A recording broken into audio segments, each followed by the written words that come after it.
Here we go. Yeah. Whenever decides. All right, we're here. Welcome to Urban Anime. I hate to start off like this, but let's go. First time blasphemous, no and I gotta address it. Yeah, no opening, introductions, no intro. You know what it is. You already. You already. So what's up? What's the smoke? Top 3 backstories in One Piece. Top 3. Who are they? Top 3 backstories. I'll start. Oh, yeah, say your list because this. I'll go. All right, yeah, say this. I feel like because it's not complete yet, so I don't want to quite catapult it. But I feel like Kuma's backstory at the point that we're at, I think it might be it's number 1, number 2. However you want to juggle it, is number 1, number 2 in my opinion. With all the things we're learning, all the context, the darkness of what we're understanding about the Celestials, or we're coming to really realize how far it really goes and shit like that is really been crazy.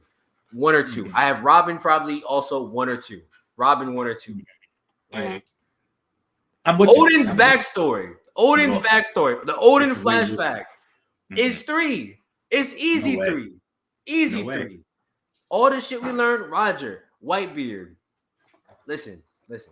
I know at the end of the day, Odin sold it. Yeah. He sold it to Kaido. I'm not gonna lie to you. He sold it to Kaido. Listen, his death scene, nigga holding them niggas up for a fucking hour over his fucking head, boiling alive. Nigga said, Odin ain't Odin if he ain't boiled. Shot. I said, yo. That's I give you that. That's great. All right. Odin's that ending, that death scene, top 5. His death alone is top 5. All that. But I just want to throw out 2 names to go above him. Possibly 3, right? This 3 is crazy, but this is the possible. I'll throw out the possible first. Right? First and foremost, Sanji. Sanji had a crazy wild backstory. Wild, sad, had to wear the iron mask, cooking for Rat. The Rat got bodied, cooking for his mom. You know mom what? got bodied. That was a wild backstory. Then he got kicked off the cliff. That's crazy. It's bad. His backstory is wild. I forgot about the iron mask. Hey, the iron mask. Iron mask is a diabolical. By itself is what puts him to me above. Because you got to remember, before he left Wano and sailed off with Whitebeard and Roger, Oda's life was smooth. He was just getting exiled because he was just too strong and walking around breaking shit. And they was like, yo, relax. Like, you starting harems and then the whole harem war because none of the people's wives wanted to leave and then all their husbands pulled up and got smoked. Embarrassing for them. But that's really not like a sad backstory. Odin had he was a child of royalty. But what happened? Let's talk about what happened though. What happened? Whole people was enslaved. Whole people was enslaved because of him. Because of him and his naivety. Trickery, yes. He was a good man. He got tricked. He got hoodwinked. Nigga got bamboozled. I'm going to give it to you. However, listen. Sanji's mask don't touch holding your niggas up. Holding, let's recount. 9 niggas up. You holding them up over your head. You holding your dogs up over your head, boiling alive in not water, in oil. Nigga getting fried. Nigga getting turned into fucking he's getting turned into fucking calamari. It's horrible. It's terrible. He's getting fried. I know what his other answers are too. I feel like I know what your other answers are. Let's hear it. Sanji, who else? I know one of them is Brooke. I know for a fact one of them is Brooke. That's the craziest backstory. You watch everyone you know and love. Listen, get the fuck out of here. Get the fuck out of here. A wild backstory. We can't just deny that. It's sad. Listen, I feel bad for this nigga and his fucking whale. There's not enough Bink sake to really recover from that. He played the piano while he watched all of his crewmates one by one die. It's crazy. Next to him, in front of him, around him, and he could do nothing but yo ho ho ho and be positive and sing Bink Sake to nobody. Listen, it's sad. Listen, it's sad. I'm not even gonna hold y'all. It's sad. But you know what? Streams but you know what? You know what happened? Odin's story ended right there. Nigga held it up. And you know what's even worse on it? Nigga held up a fucking traitor. Nigga didn't even know that one of his dogs turns into a fucking rat, still holding that nigga up. He was getting sold out from the whole fucking time. Nigga, he didn't even know 10 toes. It's bro. It's cool. Let me give you another name. Let me give you another backstory. And then this one I know y'all just forgot about. So I say you're gonna be like, oh yeah. Law. Oh. Oh. Yeah. Yeah, get Odin out of here. Get him out of here. It's crazy. Corazon was him. He's sitting there crying for Corazon dying outside. His own brother. Corazon got shot in front of him. Damn. I sneaky 3-4. I'm willing to juggle 3-4. I'm willing to juggle 3-4. I'm willing to juggle. We can juggle. But listen, I'm willing to juggle. And I got to say Robin. You can't put Robin up there. Robin's 2. Robin's 1 too. Robin's story is up there. That's probably one of the crazy. Depending on how Kuma's goes from this point forward, I can see the argument for Kuma because hey, you lost your wife and you raised this girl and she's not really your daughter, but there's this whole potential if she's the daughter of the Celestial that stole and raped your wife. It's crazy. Honestly, there's a whole lot of implications there. It's deep. It's in the chapter. To me, it goes even further because at this point, we can get into it. But let's see who was the other choice. Who was the other choice for the backstory? Doflamingo. Dopey. You think about it, it's tragic. I don't think it's sad. From everybody else's perspective, it's like it's tragic. But he didn't have to do that shit. He didn't have to do that shit. Nah, we know he didn't have to do that shit. But he did it. He was like, that nigga is a demon. He ain't had to do that shit. Listen, he ain't had to do that shit. He got persecuted from the moment he got kicked out of there. He didn't understand. And you got to remember, he's a child, right? So as a child, he's just like, we were good. I don't understand why. But that same child, listen, Corazon, who was also in them same circumstances, same parents, all that shit. And nigga Corazon, even after his mom died, even after they got strung up in the streets and shit like that, Dofi went back and cut his father's fucking head off and brought it back as a tribute. What fucking 8-year-old do you know that is fucking willing to go that far? For one that's trying to get it out the mud. Nah, he's trying to get slaves. He's not even like we talking about. He's trying to get some money. He's trying to get some slaves. He lives it. He's trying to get some hoes. This nigga trying to fuck us. Think about it. But look, that's all he knew. He was living good as a baby, and then out of nowhere on your like 5th and 6th birthday, like this mansion, all your toys, all of the comfort you want, that's gone. Why? Because of some philosophical thing that you'll never understand. Good. You know what? This is what we're doing because I want to make you a better person. Look what it did. Exactly, but that's the thing. Nigga took that shit. Possible person. Nigga took that shit, spit in his father's mouth. Nigga's just ass. He's a fucking terrorist. Dofi's a terrorist. He's honestly personally. He did. He's a terrorist. That's why I think when they really, the reason why I think that this showcase of the Celestials in the backstory is going this hard is to show us that everything we saw about Doflamingo, even though he wasn't even a Celestial technically anymore. That's just how they get down. Like, we know that they're evil and shit. We know they kill niggas just for crossing their path. But, like, hey, I'll take your hoe. I'm going to take your wife. Like, it is what it is. I mean, but then somebody, I think it was you that said it, right? Like, that's why Gear 5 exists, is to create, like, the levity because of how dark it's going to get. Like, like, the darkness of this backstory. And I feel like once we really see, because I didn't read the official actually yet, so I didn't get to see. It's still as bad as the scans, honestly. Okay. They didn't correct it. It is what it is at this point, I guess. So I guess we'll see it in the volume, probably a volume fix. Yeah. But at this point, with the backstory and what we've seen just so far in general about as we've shifted to Wano, the amount of slavery and shit we saw in Wano was just to me a precursor of how crazy shit is gonna get. Like, Wano was crazy, but we're getting into deep waters right now because even really when you think about it, the New World has just been slave after slave because it has poverty and it's been an Ocean House. And Fishman Island, you get into their whole backstory of slavery. Actually, before you get there, the Kuja, they were all slaves. Yeah. Right? Then it's Fishman Island. Then you get to Dressrosa. He got a whole toy slave. He's got a whole toy slave ring. Wow. It's just been an escalating ring of slavery. It's continuing. Big Mom, further you go.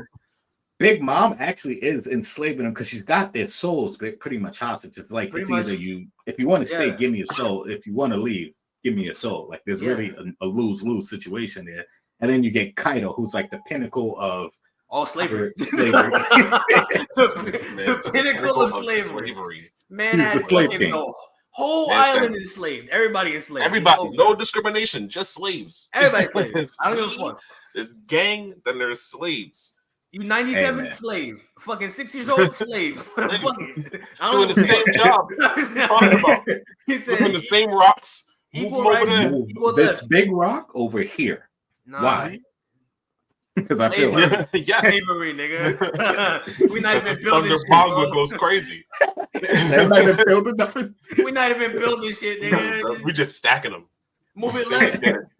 move it right, nigga. Stack from one side to the other. Get Just your keep the slaves cardio on their toes. in. Get your cardio in, bitch. Fuck it. This is boot camp. Fuck Like it. when you're done, move them to the other side. Right? Stop playing games. Making these niggas do the Cupid shuffle with the fucking boulders, bro. Just sliding all over the fucking lot. Nah, man.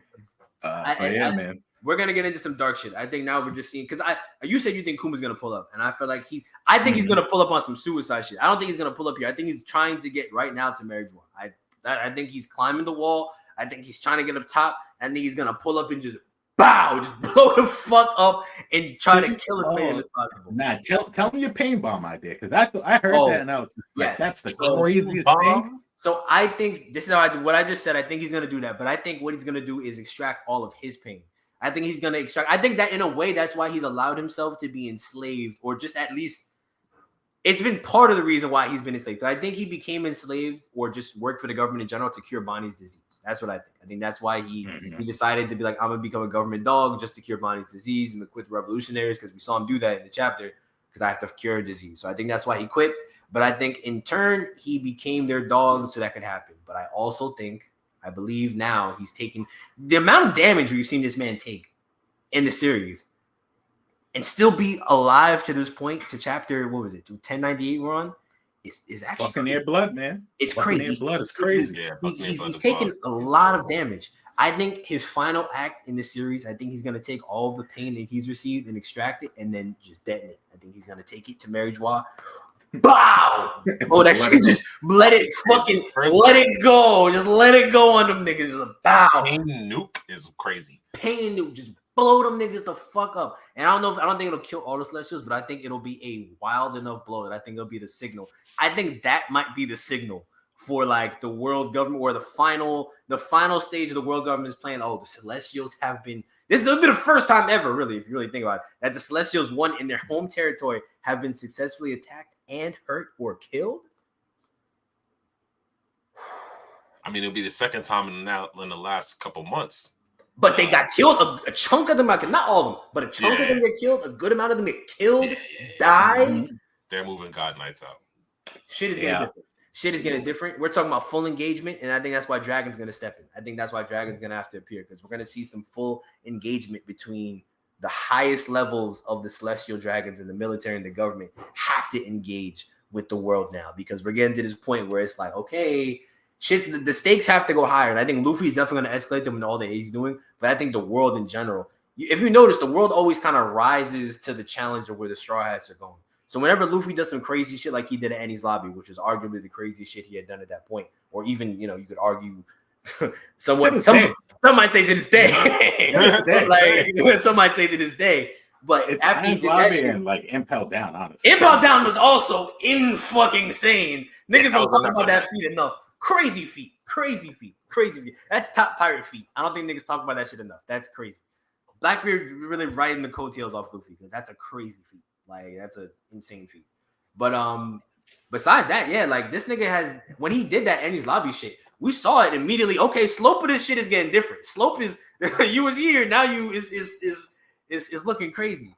So I think we're gonna see the world in general kind of match the level of what's gonna happen at Egghead. So whenever the Egghead incident finally closes, when we exit that, the world is also gonna be at like a different place. Not just because of what's happening that I just described, but Garp is off the table. Missing. Garp is missing. Power dynamic is slowly but surely getting shit is different. We got a Buggy and Crocodile and fucking Mihawk. We got a whole nother powerhouse that's gonna move. They're gonna get this shit is good. Shit is about to get real sticky. That's all I can say. Wait until they move, man. I feel like they should have moved by now already. But Mihawk move and expose that fraud Shanks for they're being not even gonna fight. Fraud. I know he's not. Fight. But Because Shanks is gonna pull up, and Mihawk's gonna be like, "Let me wuss out now." So Jared, this is what I'm saying. What? I'm not trying to fight a one-armed man. One arm.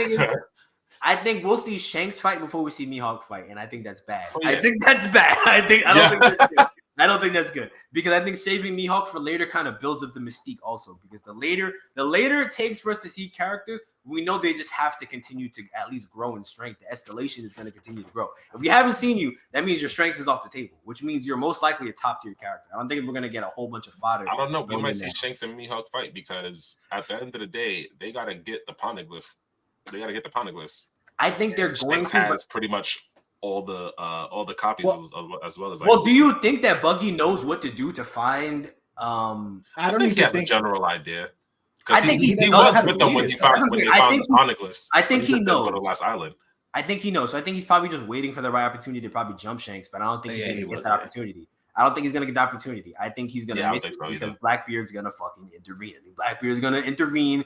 Blackbeard's going to jump. He's going to. Blackbeard's going to jump. Blackbeard does not want smoke with Shanks and the Cross Guild.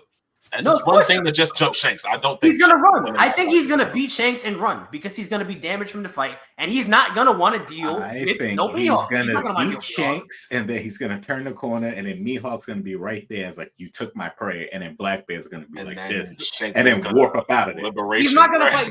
He's not gonna fight Mihawk. I promise. He's gonna warp up out of there because that's the real threat.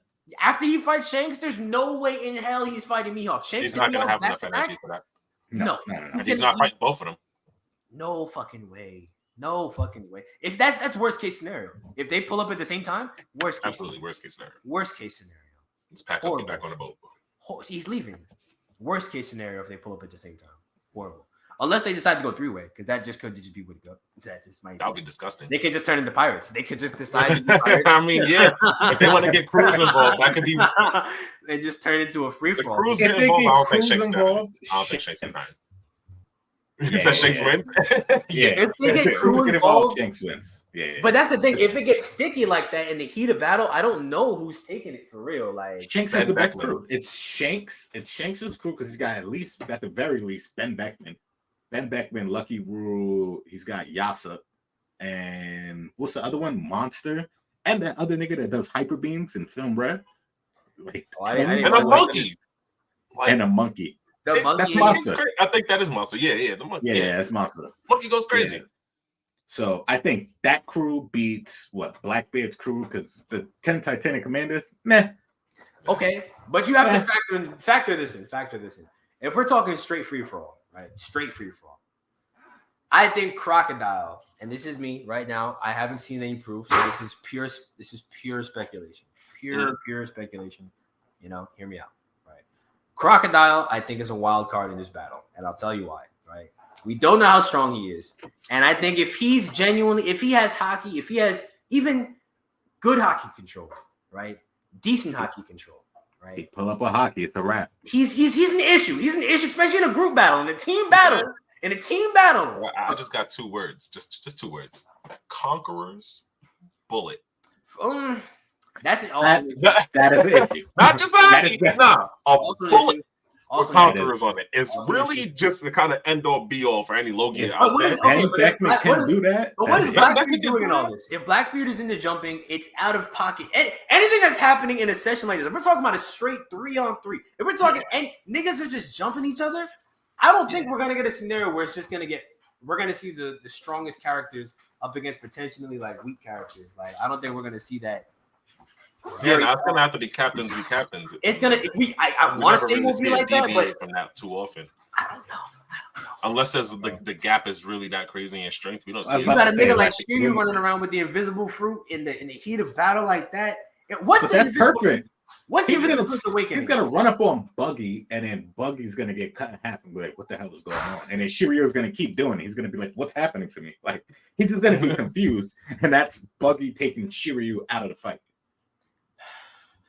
I need to see this fight. I pray for a 3-way because I kind of want a proxy war before we get to the final stage of the One Piece world. I want to see a mini mega war, kind of how we saw it at Wano, where it was like just a giant war in this enclosed island. But I think the final war is going to be much bigger than that. But the scope of that is going to be similar. I think the world government is going to outnumber the opposing force, and I think it's just going to have to be sheer will and luck that's going to have them overcome the force. But I want to see another kind of example of how top level fighters kind of interact on that level, especially in a 3-way. Because in a battle royale 3-way with top tier fighters, at this point, saw a bit of that in like Dressrosa. A little bit. I think we saw aspects of that. But now at this point, I think we might see some characters not come back. That's the thing. At this point, at this late stage, I think we're going to see characters not come back from those battles, or at least not recover to the end of the story. I think they either might outright die. Either we don't see them, they get off screened, or they're just not involved in the story anymore, either by death or by consequence. Do you think any Grand Fleet or Straw Hat Alley members are dying? In the end game, yeah, I do. I don't believe anyone. I don't think we're gonna have a clean. Oh, no clean wins on one side. I don't think it's gonna. I think the Straw Hat's gonna make it to the end. I don't personally. I might be the only person who believes this, or maybe the small minority. I don't think Luffy ended the story. I think he dies. I think that's part of it. I think that's part of the. They've mentioned it. I think they've kind of alluded to it. The Warrior of Liberation. I think just like the way he exhausts himself with his devil fruit, it's to bring other people happiness, it's to bring other people together. But ultimately, he's not gonna exist for long. That's just what that was like a big point. Who do you fight? Rob Luch, and he was just like, you pushing your devil fruit like that's taking years off your life. You know that, right? Like, and I think they mentioned that and then haven't mentioned it since then because Gear 5 too. When we was in Gear 5, Kaido explicitly said, "You're gonna fucking die." Kaido straight up said, "He said you died before, but no, you're gonna die for real now." And they bring it up every time he's been poisoned and had to be like recovered. Like with Magellan, they took years off his life early. Years off his life. Ivankov with like the special hormone. It's gonna take years off your life. It's he's cut his lifespan to several 19? Times. He's gonna see a clean. I think he's I was gonna say a clean 25. And we're not at the end of the story. I think he's gonna continue to push his devil fruit because you got to think about it. For him to get up after dying to Kaido one time, right? His devil fruit, you can say what it is, but then it starts to run out. His stamina starts to run out because he's cooked. This nigga has been fighting for too long. He's cooked. Nigga pushes himself back into that form, right? And then starts wilding the fuck out. It's hard to say he's not going to do that in Endgame again. I think that's going to be Endgame. He's going to be wild. And I just can't see a series where like Luffy, because I think he achieves his dream, whatever it is. Yeah. But I think it's something to do with like unifying everyone. But I think he achieves his dream, and then after he achieves his dream, that's it. Yeah, because there's no reason for him to be there anymore. Like he did it. He did the thing. Right, you did it. So you're not just gonna sail around, no hockey. That's it. You're gonna die. He's gonna die. There's no one to liberate. He's fulfilled the liberation goal. Like literally the purpose of what he's done. He's liberated the world. He's freed everyone. And at this point, when you think about it, I mean, not when you think about it, this nigga has been boxing for his life the whole fucking series. Every fight, even before the fucking time skip, life or death. Damn near. Life or death, damn near fight. Like on the brink of exhaustion, he's pulling out dubs, but it's life or death every time. Every fight. Every fucking fight. Life or death. And it's not that it's a bad thing. I mean, it's a good thing. I mean, it's made the series as good as it is, but the truth is that he's been exhausting himself this whole time. The amount of work that he's gone through is crazy. It's wild. That's why he was able to, progress so quickly because he's just been constantly pushing it to, its absolute limit. So he's able to, awaken the fruit faster, discover, hockey faster. I think most people would have tapped out before he even hit Gear 4. I don't think people would have even been able to get Gear 4, to be honest with you, because Gear 4 is such an extreme application of hockey.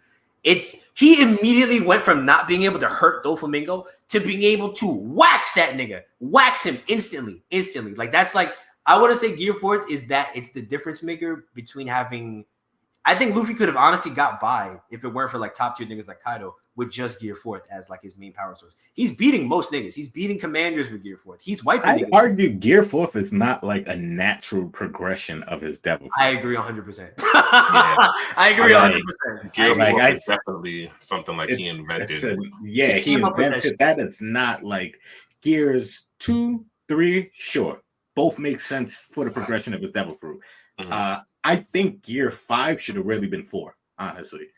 Yes. They all make sense if they're just building up towards that. Because it's just like Gear 4 is to me, it's the most battle-centric form. Like to me, he made that form to be able to really box niggas. It's to hurt niggas. Like that. Every other form to me it's kind of goofy in a way because Gear 2 works and it's really just a speed boost. And it is a damage buff. It's not that it's not. But it really is majority of speed boost. That's the real difference between Gear 2 and the rest of that shit. But Gear 4 is meant to hurt niggas. Like that shit is critical. Well, so is Gear 3. It is. But it's not battle-wise. Battle-wise, it's kind of clunky. Like, you're going to have to pull up a nigga with a big-ass fist, and now he uses it better because his speed is caught up. Like, his body is kind of caught up to his Yeah. But, like, that's all he really needs to do. That's all he needed to do. Initially. That's the problem. Gear 4 is built. Like, it's nigga can fly. Nigga is able to, like, move faster than ever. He's moving faster than he was in Gear 2. And then his punches are heavier than ever, and he can stretch them. He can change forms on it. It's versatile. Tank Man, Snake Man, and Bound Man. It's Gear 4. I argue now Gear 4 is obsolete. Like, you don't need Gear 4 anymore, right? Because even like even he beat Kaido with a souped up version of or combination of Gear 5 and Gear 3. Yeah. Like the what is it called? The last punch. I forgot what it's called. The something with the beat. The whatever that punch is. The one that's island size. The Bajrang. Yeah, Bajrang gun, whatever that is. Yeah. That's just a really big Gear 3 if you're keeping it a buck. Like, at this point, if that's what you're using to beat your top tiers, because it's just that with hockey, Gear 4 doesn't have a place in the story. Okay, here's my thing. This is what I personally think. I think he's going to grow in different aspects, but I think he's going to kind of have to revert back to what he was doing before. I think he's going to have to strengthen Gear 4 to the fullest ability, because I thought he mastered Gear 4 before, but he hasn't. He hasn't mastered it. And I think that's the difference maker. I think once he masters Gear 4, that'll be his go-to form. Like, that'll be his go-to form to start a fight, and he'll be able to just go into it. And Gear 5 is what he'll save for, okay. This is like a big boy threat. This is this is what I gotta pull out my deep position. Because I don't think it just seems like he's just pulling it out. Like, for anyone. Like, he pulled it out. I think he's trying to train for Lucci. He pulled it out immediately for Key. Like, he didn't even like. I think he's trying I understand, but Lucci. Nah, I gotta see how this Gear 2 Conqueror's coding works. Well, that's first. The thing. He's having a lot of fun. That's the key point. He's having fun, but I also think he's trying to train it. I think he's trying to master it in a way where he can kind of just use it, because I think he's kind of figured out that it takes a while for him to master his ability unless because ultimately when we've seen it now, he's had to jump into these forms ultimately. Like, he was getting his ass kicked by Katakuri until he decided to go Gear 4, and even then he wasn't even doing shit until he kind of started to disturb the nigga. So I think he's kind of realized, okay, the only way to really get better at this shit is to fight these niggas at go immediately. So I'm gonna just start going at go. But I don't think that's the strategy to work. I think he's gonna have to build up Gear 4 and start using Advanced Conqueror's coding like consistently. I think he's gonna have to start using that shit, because he wasn't using it that whole fight. That's what I was really. It wasn't bothering me, but like the whole time he was fighting Kizaru, I was looking for it. He wasn't using Advanced Conqueror's coding. I was looking at the chapters and like if he was, I feel like he would have been at least. It would have been something. Maybe that last punch was. That last punch was it. And that's the one that put him down. That's the one that put him down. I'm like, well, why didn't you do that before, nigga? If you had been touching this nigga like this before, it would have put him down. I'm like, okay, well, he's playing around. That's what I kind of concluded. I think he's trying to like max out his abilities, but I think he's kind of going about it the wrong way. I don't think he's really learned the lesson fully, if I'm being honest, the hockey lesson. I think he figured it out for Kaido, but I think Gear 5 kind of fooled him a little bit. I don't think he's really Gear 5 fooled him a little bit. I think that kind of sold it. He knows, but I don't think he knows. I mean, Gear 4 is enough for I'd say 90% of the verse. Yeah, no, it is 100%. 100%. Yeah, absolutely. 100%. I would say 95% of the verse, actually. Yeah. So I don't.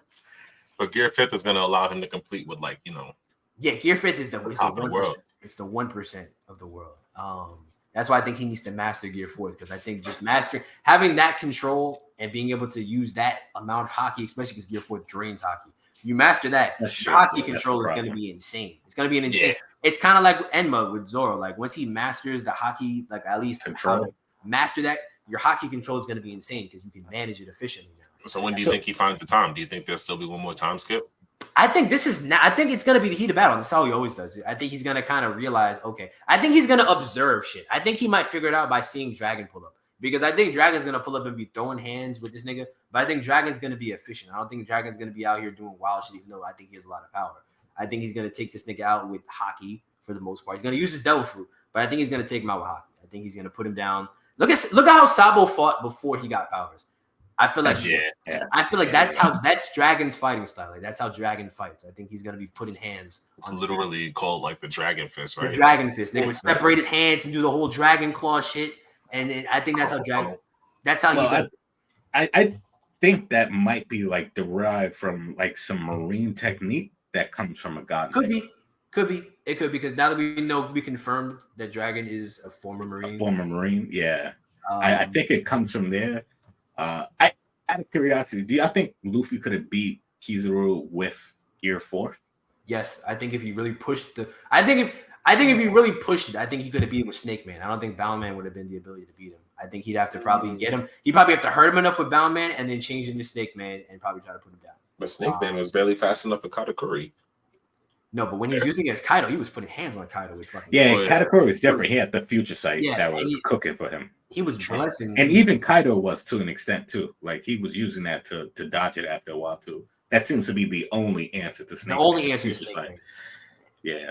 So I think he's got hands for Kizaru with future sight. I don't know, man. Once he started making clones, everything kind of changed for me. Kizaru has a bag. That was crazy. Yeah. His bag is nuts. I'm not gonna sleep on his bag. I'm not gonna sleep on Kizaru's bag. But my thing with him is that I don't think he has the durability to match someone like Luffy.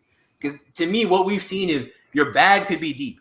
Enel had a deep ass bag. In fact, matter of fact, Enel had a deep fucking bag. Enel's bag was pretty fucking. Nah, hold up. I don't think it was that deep. Enel's bag was pretty fucking deep. His bag was one lightning bolt, then 5 lightning bolts, then lightning bolts shaped as like an axe or sword. Then let me gather all the lightning around with his devil fruit to react at the speed of fucking light. Nigga was hearing conversations across the island. Nigga was fucking in the middle of battle transmitting gold. If he was calm, Enel staying calm with his devil fruit, especially with the amount of he would have really been a problem. If he could have stayed calm and really like fed into that, which is weird because he has a god complex and really wasn't worried about nothing. So I don't know. He got blessed though. He got blessed with the 1-2. He caught the 1-2, right? All it takes is to get touched one time by a nigga who could really hurt you to really kind of change your mind about fighting. It does. Yeah, like who else is doing this? Does somebody hit harder than this? Like, hold up. Hold on a second. Nah, that's the world might be different. It changes your mind. You get hit right. You're like, hold on. All right. Is this what the other side of me is like? I'm sorry. Let's reconsider. Let's start from square one. Right. So, right. I don't know, but I think we've seen a Katakuri's bag deep as fuck. Nigga was just pulling shit out. Nigga was just making shit up. Nigga was just making donuts out of the air and shit, making arms come out of it. Nigga turned himself into a donut. Nigga's bag was fucking. He has probably the second deepest bag in all of One Piece. I gotta say. Then he pulled out the trident. Nigga was cooking Luffy with just the trident. Just the trident was really giving Luffy the fix. Nigga had no answer. Nigga had to throw it away to give him a chance in the fight. He had to stab himself to give Luffy a chance. That's right. He had to hit himself with it to balance himself out. The one thing I hate about that, not hate, but the one thing I take away from that fight is Luffy didn't really win against Cat. He was allowed. That's the one person that he never really beat. Like Cat had to handicap him, and then at the end of it, Luffy just stood back up. Because Cat was just like, he'll deal with Big Mom. I'm cool. I'm just gonna lay down. Right? You got the future. I seen the future. You're gonna be cool. So I'm just gonna chill. Yeah. And you know what's crazy? How PG handled them. I mean, I guess if you want to count help from the because he was fighting. Yeah, he was already fighting. If you want to count that, I guess. Yeah. But there was a lot of chaos, and I don't think it was a hard fight. When Aokiji got there, I think once he showed up, it was kind of a wrap. It's like okay. So let me put this into context for me because I feel like the Katakuri fight. It's not that I feel like it was unfair in a way that like he couldn't have won. I feel like Luffy could have won the fight regardless. I feel like he could have won the fight even if Katakuri didn't throw away the trident. It just would have been a different fight because he also wouldn't have got injured by the the blow dart. So I think he could have found out a way to win, but it wouldn't have been the same victory. However, I don't even know if he would have won. You don't think he's winning that fight? You don't think he wasn't even winning when the blow dart happened? Right. Like I think but he was developing. That's the thing. He was growing during the fight. Yeah, he was figuring out future side. The future side. He couldn't figure out Conquerors. So that's the thing. He wasn't going to figure out an ornament hard enough to hurt Katakuri because that was the thing because they was throwing ornament punches and then Luffy was hurt because that's the thing. Okay, but I don't think that's what was necessary to win the fight though. Like the fight was won by being able to learn future sight. So the fight was to me the fight was based on being able to learn future sight. Without learning future sight, I don't think he had a chance to win because it wasn't going to happen. So that's the key to victory in my opinion. Future sight, right? So I think that would have happened regardless. He was learning future sight in the battle. So I think that was going to happen anyways. Now, I think he would have had to get past the spear. And this is me this is just I'm gonna lay it out right there. I think Luffy has the best battle IQ in the series. I think he flat out has the best battle IQ in the series. He figures out in battle what he has to do. He figures out for the most part how he has to win, and he figures out. I want to say he figures out the weakness of his opponents for the most part in battles by himself most of the time. Like it's been pretty consistent throughout the story, at least that he figures out. I'll give him 90%. 90% of his opponent's weaknesses by himself. I can lay out a few Crocodile. And that was flat out. He figured it out just straight up. He just punched it. It works. Yeah, he just punched that nigga. This works. Keep doing this. Lay hands on this nigga. Rob Lucci, I mean, he just had to grind that shit out. There was no shortcut. He just had to grind that shit out. Figured out fucking what's his name, Moria. Figured out how to hurt this nigga, how to get the shadows out of him. See, I mean, I could go down the line, nigga. I mean, he's on that level. That's the only reason why I feel like he's building to survive. He figured out Katakuri too. That he's got a great battle IQ, but so does Katakuri. I think if Katakuri was really fighting I think he lost his like will to actually fight midway through the fight because of Luffy's like that friendship thing. Because he's like he got hopeful seeing Luffy, and I think that's an untouched thing because we didn't know it at the time, but he has like the liberation fruit, right? So Katakuri was like bonded in his own way, like stuck behind being like this the big brother that has to protect everyone. And then he was just like, nah, I'm gonna take care of Big Mom. And once I take care of Big Mom, I'm gonna take care of everything else. So then seeing that was just like, oh, cool. I don't got to do anything else then. So I'm gonna He'll be the one that changes the world type deal. Right. So I think if he kept his will to fight, like if Luffy was truly evil and was like, oh, I'm gonna kill Brulette, like right here, I think it would have been a different fight.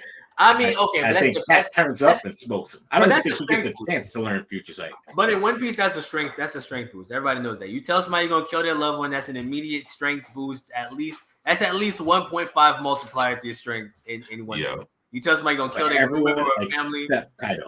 Except Kaido. Okay, that nigga don't love nobody though. That's different. That nigga has a debuff. He's no. That nigga, he's a dog. You tell somebody you're gonna kill his family, bro. That's right. He get weaker, honestly. Like, man, say what family? All right, now I'm confused. I don't even know what Yamada was. Like, what are you talking about? Nigga hit the Toji on the camera. Who the fuck? We've been looking for him for like 5 episodes. Like, come on. Right. Who the like, fuck? I'll beat him up myself. Bring him here. Yeah. Bring Yamada actually over. Did try to kill him. Actually. I did. Put a bomb fucking collar on his neck. Had every intention of killing him if he fucked up. Every intention. He's not playing. Nah. So I think Luffy. I think plot is what got Luffy through Cat. I used to be on that side of the fence. I'm not gonna lie to you. I used to be on that side of the fence, and it's not that I would say that I'm completely against that because I do feel like it was a plot moment. You know, because Cat lied down. He did. He decided I could keep going. He laid down. I could get up, but I do feel like Luffy could have taken that dub.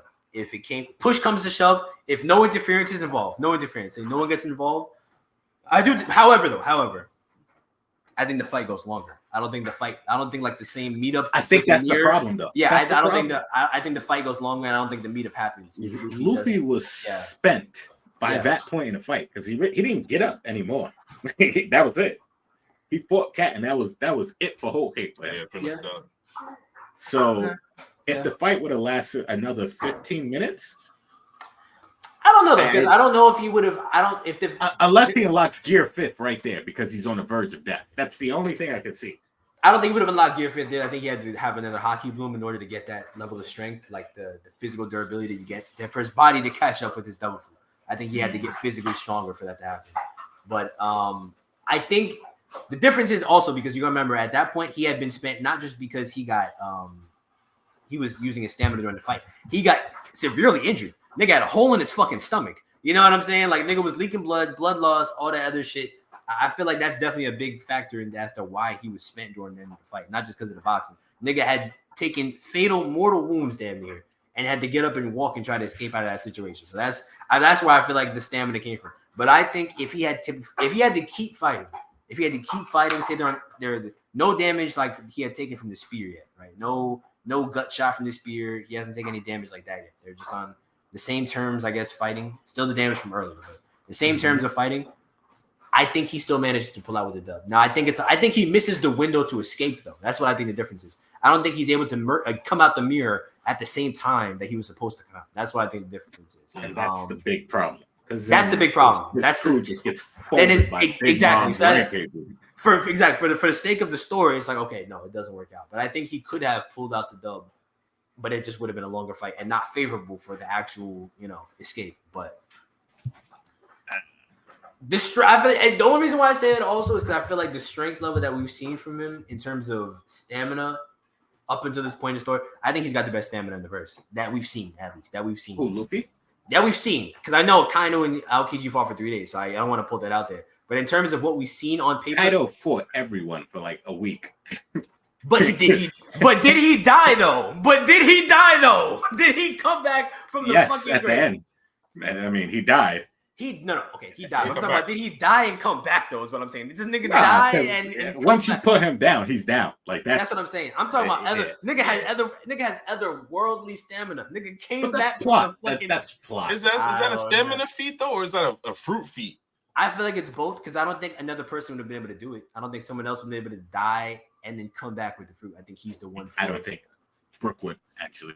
But you think Brook? I mean, but that's Brook's. But I'm talking about in terms of if we talk about in terms of like why he came back. I don't think if his body hadn't caught up to the devil fruit at that point, I think he would have just been dead. If he hadn't caught up physically to the devil fruit, then I don't think he would have been able to awaken the devil fruit. And Kaido kind of said the same thing. Oh, your body finally caught up to this shit. Okay, bet. Let's keep boxing, nigga. I see you've caught up to the next level. All right, let's keep going. That's pretty much what the awakening is. And that's why we see certain people kind of max out. Like, I guess that's why I think Doflamingo's awakening. Not that it's not impressive, but I don't think it took it probably took him most of his life, or at least a good portion of his life, to max it out. But nigga had that fruit since he was 10. I'd be shocked if he didn't fucking have the awakening for that fruit. You know what I'm saying? Like, yeah, his problem like just didn't get the hockey portion. He didn't get the hockey portion. He wasn't fighting like demon that. If he got the he was outside. Dopey was outside. He was outside. But he was killing kings and shit like that. Like he wasn't killing anybody strong. He wasn't top tier fighting. Yeah, he wasn't top tier fighting. And that's the difference. If you're fighting top tier niggas, your body, or if your devil fruit is that good, if your devil fruit is mad good, like Luffy's is, it's mad good. It's gonna take a lot for your body to catch up to that shit. Nah, I think he had to have been fight because he had the highest bounty out of all the Shikibukai. Who? Before they froze it, Dopey, right? And I know he's partially like a celestial dragon, so I get that part, but it couldn't have all been that. Well, what was Mihawk's bounty before they? Because I don't think we ever had any idea. They never showed it. So presumably, I want to say like $1 billion, close to $1 billion, 1.5, I'd say. Because Jinbei's was what, like 249. Yeah, I think Moria's was like 300, or close to 300, I think, or something like that. I thought Moria's was 200, I think, flat. It might have been. I know it wasn't higher than Dofi's though. Because Dofi was like 320 or something like that. Yeah. Dofi had the highest one. Dofi had the highest one that we saw. But I have a feeling, what do you call it? Mihawk's was probably. It probably was $1 billion. Mihawk was probably $1 billion. I could say even $2 billion if I'm being honest with you. And they just do an extra 1.5 on it. They do an extra 1.5 on it just because it was like, all right, bet. Well, he's loose now. Time to unfreeze it and be serious. Let's be serious. Let's be serious now about what we're talking about. Hunting us again. Yeah, so let's just up it. Let's pretend like we're hunting bounties on us. That nigga is different. They boosted it. They shouldn't have got rid of the warlord system. It's not that they shouldn't have gotten rid of it. They should have just rolled out something that would have been easier to replace. Like I think they thought the new models of the pacifistas would have been enough, and I think they would have been right if we didn't know. Get rid of Vegapunk. If they didn't have to lose Vegapunk, I think they would have been right. Yeah. And if also they didn't make so many enemies all the time. If they didn't make so many enemies all the time, like I feel like it's so easy for the world government to make enemies because the moment you tell anybody what's really happening is, okay, well, fuck these niggas. You're not. Like immediately, as soon as anyone finds out what really happened for real, it's, well, we not fucking with them. Like so. Yeah, they just make enemies really easily, and nowadays world government just did that. Like the more I think about it, they just did that really, really bad. Like imagine that they could have been like, yeah, we got another war coming. Let's call everyone together so you can see what y'all think about it. Bring them in, and then you have Akainu, Green Bull, and Fuji Torida, and be like, you're all under arrest. Yes, you're not getting out of this room. There's no way out, buddy. There's no way out. There's no way out of this. Need prism cuffs on, like. As soon as you walk in and you sit down on your chair, the chair is made out of sea prism. You're like, I'll lose my power. then like a lava just rips from the ceiling onto you, and now you have no knees. Like no kneecap, no more. Just burn everything down. I feel like they just tricked them. They got too cinematic with it. Niggas got too cinematic and evil. Niggas got too wrapped up in their evil plans. And I feel like that's what it was. Like they got too concerned with like, oh, how evil does this look? You know what I'm saying? Like, how can we have this big evil master plan? Because to me, I would have did shit a little bit different. I'm not gonna hold you. Because y'all just now it's easy. It's like kind of I'm not gonna get political. But it's fucking it's just they just they just fucking, you know what? Their plan fails the moment anyone finds out. The moment anyone finds out what's happening for real, it's kind of like, oh, well, I don't want to be involved. I don't want to be involved in this shit. I think that's probably why I think Dragon changed the rules of the Marine. I think more people back in the day knew a little bit more, and Dragon found out just enough to be like, oh, nah, y'all wildin'. I have a theory. And they were just like, never again. Oh, let's hear it. I think he stumbled across some shit. I think that's why I feel like he might have been in that Vice Admiral, at least, because what's below Vice Admiral? Rear Admiral? I feel like he had to have been at least high enough that he could have seen the Celestials. Like he could have seen the Celestials. He could have been on bodyguard duty, some shit. I feel like he saw some shit. Whether he saw what Sabo saw, I don't think he saw into that level. I don't think he saw Eam. But he didn't, because he was shocked when they heard Eam. Like, no. Yeah, I don't think he saw Eam. But I think he saw the Celestials in their like rawest form. He saw what happens in Mariejois. I think he might have even saw the involvement of the Marines in what happens in Mariejois. He might have been on escort duty for slaves. You know what I'm saying? He might have been on some shit like that and saw like some of the shit that really goes on. Oh, and transporting slaves from for the Celestials. Like he might have been one of the Marines that was assigned to do some shit like that, where he's assigned to protect the slaves to get to Mariejois so they can go and be slaves. Or he might have seen like a Celestial just active, like killing, raping, whatever. Now that we know, want to be my slave, shoot their husband, like type deal. I know we knew rape was a thing, obviously, you know, but rape is not off the table now. Now it's like clear. It's like that's, you know, they're gonna take it. They're gonna do whatever. Like they're evil. See, this gives some more points to Boa Hancock's backstory then. Oh, for sure. I mean, to me, I think just hearing that, like in general, the amount of people that we've met now who have been slaves, or just seeing how deep slavery has run in women, it's like I want to say at this point, it's like there's a good 1 in 4 chance that somebody's a slave in One Piece that we meet. Like a new character gets introduced, there's a good chance that they're a slave or they've been a slave. Even higher if they're a fisherman. Yeah, if you're a fisherman, there's like a good there's like a 3 in 5 chance. There's a 60% chance that you was a fucking slave if you were a fisherman. And you got the sun on your back? Yeah. Oh, I did big when I was 6. Yeah. I know. Big rep, Fisher Tiger, big rep. To me, Fisher Tiger the realest nigga now, if I be real with you. Fisher Tiger is the realest nigga of all fucking time. Nigga pulled up to the Celestials Dolly, freed all them niggas. Just started doing mad fisherman breakfast, boy. Dolly, he's crazy. Let me ask you a question, because I see the discourse online, right? Are y'all mad that Dragon's reaction was, there's nothing we can do? No, okay, so let me tell you something, because I kind of got into it a little bit. I was saying to niggas, I'm like, okay, listen, they're like, oh, Luffy would never stand on that. Luffy would never do this. I'm like, that's not Luffy, though. That's not Luffy. And Garp isn't Luffy either. We see Garp do a lot of shit. Like Garp, I'm not gonna sit here and cap. Garp let Ace die. We being real on it. Like Garp kind of, he sat there, he let Ace sit there. Wait. I will say, if Ace said, I want to live, I fully believe Garp is up there throwing hands with. I agree with you, but that's a cop. That's a cop out though, honestly, because at the end of the day, like I feel like you still let that happen. I think that's the rule. That's the rule. I think you don't get involved. He saw Ace crying, calling out to Luffy. He saw Ace calling out to Whitebeard for help. You didn't think for a second, maybe this nigga won't live? Like he stood on his principles. That's who he is. My thing is Garp is the type of nigga, he don't respect the Celestials. He don't fuck with slavery. He don't fuck with none of that shit. But he do what he do because he thinks is right. That's who he is. And that's what the D's are. The D's do what they do because they think ultimately what they're doing is for the greater good is right. That's what they are. Ultimately, Dragon is doing what he does because he stands on business too. He's freeing his slaves. It's not like it's not what he's doing. But however, think about it like this: is he gonna make a frontal assault on Mariejois to get back one lady right now and potentially not at that point? This is 14 years ago. They had half their forces. No Sabo. It's not even like But the reason why I won't buy that is because Fisher Tiger did that dolo. He climbed did the that red dolo. line, fucked himself, and came up there throwing. If you got hands, he what did you do think that. Dragon does? But he wasn't out He's there on a bad. rescue mission. He was out there to free as many slaves as possible. They would have to find Guinea. That's the thing. And now I'm saying don't free the slaves that are there. Free the slaves that are there. Win-win. But Free the she's slaves clearly, and find Guinea. but she's clearly an escort at some point. Like she's clearly a celestial. Like she's in the company. To me, at that point, remember the celestials? They got 9, 10 wives. She's the only reason why she got kicked out was because she got sick. That's the reason why she got kicked out. She was a celestial's like wife, one of the handmaidens on some shit like that. Like she was in a fucked up position. She was in a fucked up position. So ultimately, when you look at it, it's like they would have had to find one, the celestial that had her, to get through the God Knights, which I don't even know if they knew that they were there. I mean, Dragon, you might say he might have known. I don't know. I think he knew. I think that's how he got his fear because I think the God Knights is.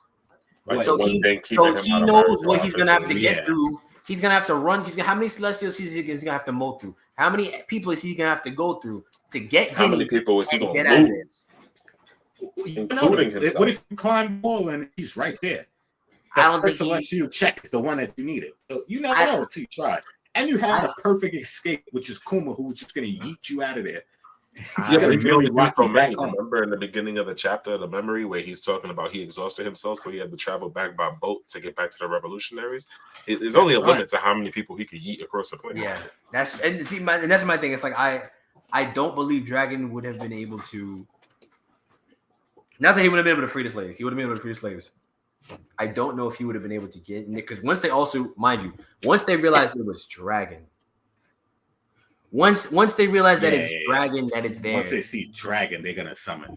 They're sending out all 3 admirals. Yeah, they're sending out niggas. And fuck the admirals. Honestly, they're sending out all the God Knights. He's gonna get hopped. He's getting hopped. He's getting hopped. And I don't think 9 of them. Plus, we know Garland's in there, and Garland's the same nigga who could box a Whitebeard. That's a strong nigga right there. The rest of these niggas got to be comparable, at least on a. I'm not saying they're all as strong as not, but I think they're at least competent enough to be on that level. I think they're definitely stronger than CP9. I think they're like stronger than they're probably. You know what I'm saying? They're up there. They're up there. So I think that's an issue. He's not going up there to do that. That's just not. And plus, also mind you, he's not Luffy. Luffy would have done that shit. Luffy would have done that shit. He's not fucking Luffy. That's not who this. I mean, Luffy did that. He broke Nine's lobby with 9 niggas. They're just standing there saying, "Oh, like 6 niggas." Luffy outside. Luffy's doing this. Luffy's doing that for Ace. He's doing that for Robin. Yeah, that's Luffy. That's not the Dragon's responsible for what not only his men's life, but his country's lives. What happens if he dies? The revolutionary's over. He's over. There's no one to take over. There's no one who's Island he's protecting and just it's over. It's done. The movement is cooked. Wait, do you think the revolutionaries are actively protecting the countries they liberate? Yes. They have to. Very much so. They have to. There's no way. The Marines are always moving. That's why I think they're always looking for more territory. They're gonna have to when they do the final assault. They're gonna call everybody, and that's gonna have to be it because they're gonna have to move all their forces. There's no way they could leave those islands.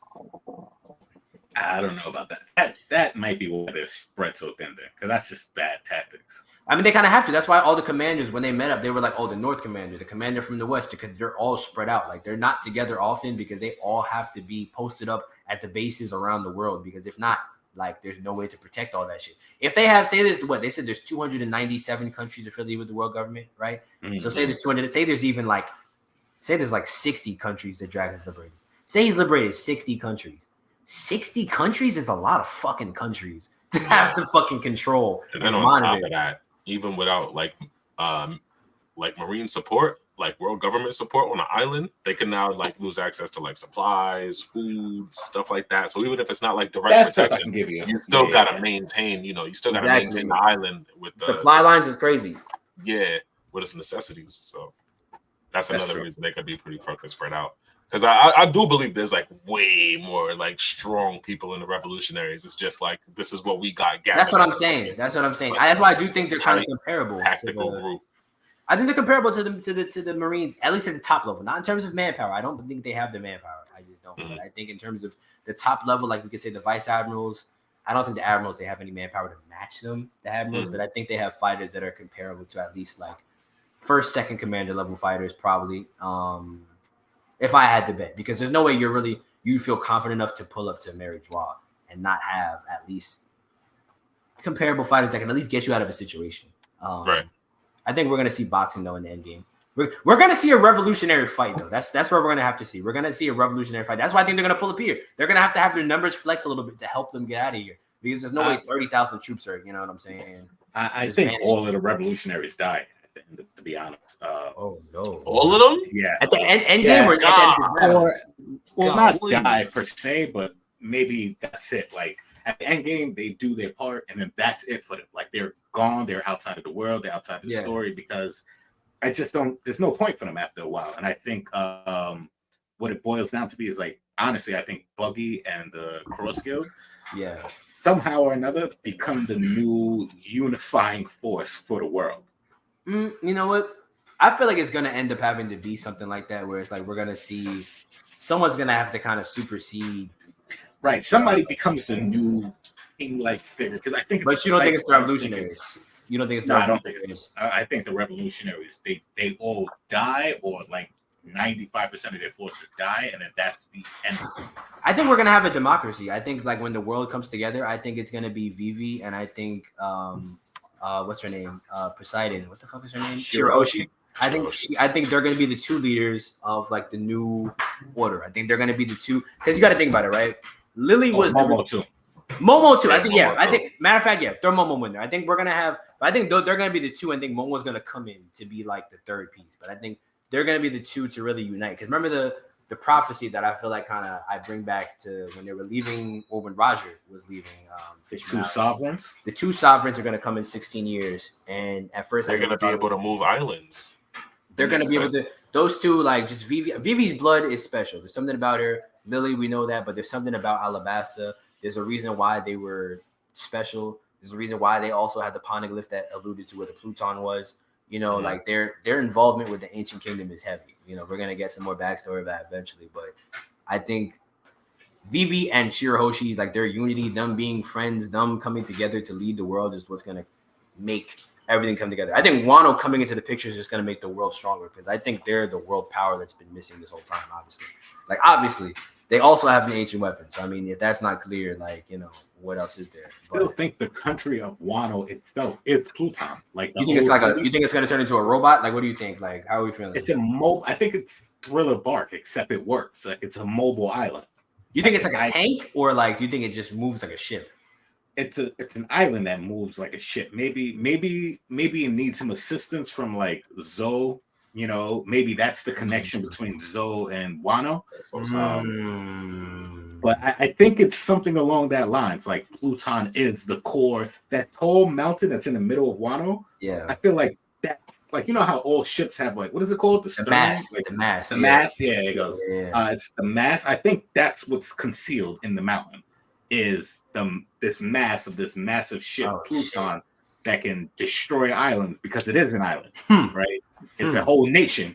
And if they just pull up and they can destroy an island if they really needed to. But I don't think that's what. Hold on. Okay, so hold up. You know what? Hold up. Because, okay. So if that's the case, right? You know what the problem is that I've always thought when it comes to, and now it's kind of been solved in a way, if that what you just said is true. When it comes to the ancient weapons, is like, how are they really a threat? At least in the grand, when One Piece first started, like, how are the ancient weapons a threat if they're not like, how do I put it? If there's not like a drawback to it, like they're massive things, like, you know, even in like Shirahoshi, like she has to be alive. Like if she's a person, it's not like it's like gonna be around forever, right? Right. That's the kind of caveat for like her power, right? Yeah. She can control the Sea Kings, but she's her own person. Exactly. So she has her own personality and ideals, and exactly you kind of have to influence that. It's not a power you can directly just like Ian can take and use. And I think that's the difference with all of these ancient weapons. They're not something that one can just use and be like, "This is it." It's like a little bit more complicated than that. Like it's a little extra. It's an extra there's step. Extra steps. There's some extra requirements. There's if Wano is the actual Pluton, the extra step is you have to have the entire country of Wano on board of whatever you want this to destroy. To open, and you also have to open the borders. You know, oh shit, Matt, because you have to open the borders of that whole shit. So it's like the people have to be on page. That people have to be. It's about to change. It's got to be democratic, right? Shirahoshi has to be like, no, I want to use the Sea Kings to destroy this thing. Like she has to actively say, this is an issue. Get rid of it. I think so. I think that's why they have to come together to be they're going to be the three powers. They're going to be the three powers of the world. And they're just going to follow the pressing because everyone's going to be free at the end of the story. Everyone's going to be free. It's not going to be, like I said, I think the end game is going to be the red line is going to be destroyed. Everyone's going to be united, the all blue, all that shit, the One Piece. You know what I'm saying? But I think that those two are just the catalyst. I'm going to throw Momo in there too. They're going to be the catalyst to making sure that the world has order afterwards. Because especially they're the strongest countries. I think they're most like, at least with the most influence too. You got the Fishmen, Alabasta, and Wano. I don't those think are the three strongest countries. Yeah. Those are the three strongest countries. Well, maybe not Alabasta right now but at least influence-wise, Alabasta has the most influence, right? Or Vivi and Nefertari, like that name, it's got clout. It's got clout. Yeah. You know what I'm saying? Yeah. It's true though. It's true, nigga. Clout. Nigga, Cobra pulled up. Niggas like, oh shit. Man got an audience with the elders. Yeah. Didn't seem difficult. You know what? Honestly, he's a celestial dragon though. He is technically a celestial dragon. Technically, but the fact that they would see him, even though they don't fuck with him, is really crazy. Like, I think it's just off the respect of the fact that it would be crazy if we said nah. It would be wild if we said nah. If we said nah, it would be like, oh, all right. It's like, hold on. This is the one that don't be up there. He's the one that actually ran into Nika. What's he got to say? Exactly. Okay, you know what? That's this nigga. Let's see. He might be back on our side. Like, you never know. He might come up here and be like, all right, this is it. Yeah. But I think it's a good point. We'll shut it down here. Yeah. We've gotten to the bottom of it. That Oden does not have a top 3 backstory. Listen. 3, 4. I'm willing to juggle. Listen. I just need to get that proven, and then when we got that proven, 3, 4. I'm not listening. I'm standing on business. Nah, hold up. Nah, don't change. I'm standing on. It depends on. He's juggled between 3. It's between 3. You know what I'm saying? It look like one of your feet is. They don't look like all 10 toes is down. Look like 8 are down, but it's okay. We're not. It's like if I had to take Michael or LeBron right now. That's how I'm feeling. It's like it's. That's how I'm feeling. If I had to Michael LeBron, listen, you don't want to hear my top 5. I can tell you right now before we get off this shit. Hold up, top 5 all time. Let's get into it. Right. Let me hear. This is Mike, obviously, right? Okay. Then it's Bron 2. Then it's Kareem. Then it's Kobe, and then it's Magic, and that's it. That's the 5. That's the 5. That's the 5. We got Tim 6. Tim Duncan. Tim Duncan is 6 right there. You got Timmy below Magic. This is black. Yes. What? Yes. Magic above Timmy all time. Timmy all time for sure. Well, for sure. Finals MVP, rookie year. Finals MVP playing center. He's playing with Kareem. Kareem wasn't there. He only missed one game. And that's the game he showed up. That's the game he showed up. Put 42 on these niggas' heads. Game 6, no Kareem played center. Hold up. The Finals MVP. The other part, not cooking. You don't got Shaq in there? Hold up. Shaq is 10. Shaq is 10? Oh, I need to. Shaq is top 10. Shaq is top 10. Oh, Shaq's in the top 10. Okay. Top 10. He might be in my 5. He can't be 5. Like, he was there offensive, defensive. Mike assists. Bron, Kobe. I always go Timmy D. I can't I don't ignore defense. Listen, sorry. I'm not gonna shut down defense. So Timmy Magic. Actually, I go Shaq 5. What? Nah. I go Shaq 5. I go Hakeem 6. I go Kareem 7. 8 is where you find Magic Bird. Actually, no, I'm wrong. About to say Magic Bird at 8. I would do that 7. Well, Bird is 7 or 8 for me. Bird is 10. Bird is 10. Magic is 9. And I'm gonna say my 8 and then end the stream because it's gonna go crazy. If you say Stephen Wardell Curry. All right, nah. Get this nigga. I'm leaving.